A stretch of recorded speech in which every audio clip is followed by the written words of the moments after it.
ಯಾಕೋ ಬೇಜಾರಾಗಿದ್ಯಾ? ಅರೆ ನಿನ್ನೆ ನೋಡಿದ್ರೆ ಅಷ್ಟೊಂದು ಖುಷಿಯಾಗಿದ್ದೆ. ಮದ್ವೆಗೆ ಹೆಣ್ ಸೆಟ್ ಆಗ್ತಿದೆ ಅಂತ ಅಂದೆ, ಹೊಸ ಕೆಲ್ಸ ಬೇರೆ ಸಿಗ್ತಾ ಇದೆ ಅಂತ ಅಂದೆ. ಈಗ ನೋಡಿದ್ರೆ ಇಷ್ಟು ಬೇಜಾರಾಗಿದ್ಯಾ? ಏನ್ ದುಡ್ಡಿನ ಪ್ರಾಬ್ಲಮಾ? ತಲೆ ಕೆಡ್ಸ್ಕೊಂಬೇಡ, ನಾನು 50,000 ಕೊಟ್ಟಿದ್ದೀನಲ್ಲ, ಇವತ್ತಲ್ಲ ನಾಳೆ ಅಲ್ಲ, ಒಂದ್ 3 ತಿಂಗಳೇ ಬಿಟ್ಟ ಕೊಡಪ್ಪ, ಏನ್ ಪ್ರಾಬ್ಲಮ್ ಇಲ್ಲ. ಅದಲ್ಲೋ, ಮತ್ತಿನ್ನೇನ ನಿನ್ ಪ್ರಾಬ್ಲಮ್? ಅದು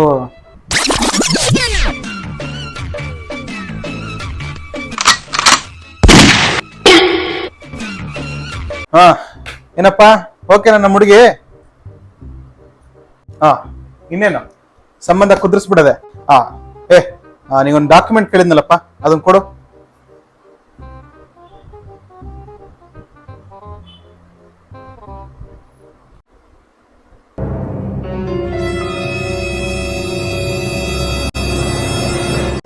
ಏಯ್ ಎದ್ದಳ ಮೇಲೆ ತಗೊಳ, ಹೋಗ ಆಚೆ.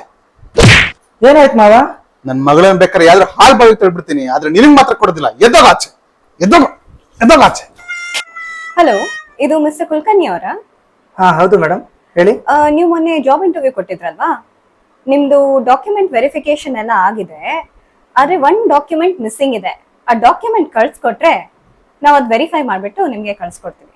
ಹಾ ಓಕೆ ಮೇಡಮ್, ಇವಾಗೇ ಕಳಿಸ್ತೀನಿ, ಲೈನಲ್ಲಿರಿ. ಹಾ ಮೇಡಮ್, ವಾಟ್ಸಪ್ ಮಾಡಿದ್ದೀನಿ ನೋಡಿ. ನೋಡ್ತೀನಿ, ಒಂದ್ ನಿಮಿಷ. A few moments later. Actually mister Kulkarni ಅವರೇ, ನಾವು ಲಾಂಗ್ ಟರ್ಮ್ ಎಂಪ್ಲಾಯೀಸ್ ನ ಹುಡುಕ್ತಾ ಇದ್ವಿ. ನೀವ್ ಯಾಕೋ ಶಾರ್ಟ್ ಟರ್ಮ್ ಅನ್ನಿಸ್ತಾ ಇದೆ. ಇರ್ಲಿ ಬಿಡಿ, ಪರವಾಗಿಲ್ಲ, ನಾವು ಬೇರೆಯವ್ರನ್ನ ಹುಡುಕೋತೀವಿ. Better luck next time. Madam,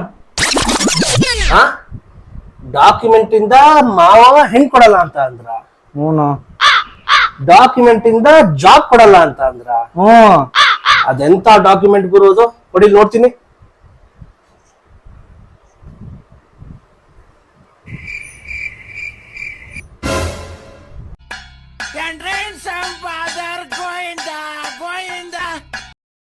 ಮಗ, ಕಾಸು ಕೊಟ್ಟಿದ್ನಲ್ಲ, ಇವತ್ತು ವಾಪಸ್ ಕೊಟ್ಬಿಡ್ತೀಯಾ? ಅದೇ ಸಾಲಿ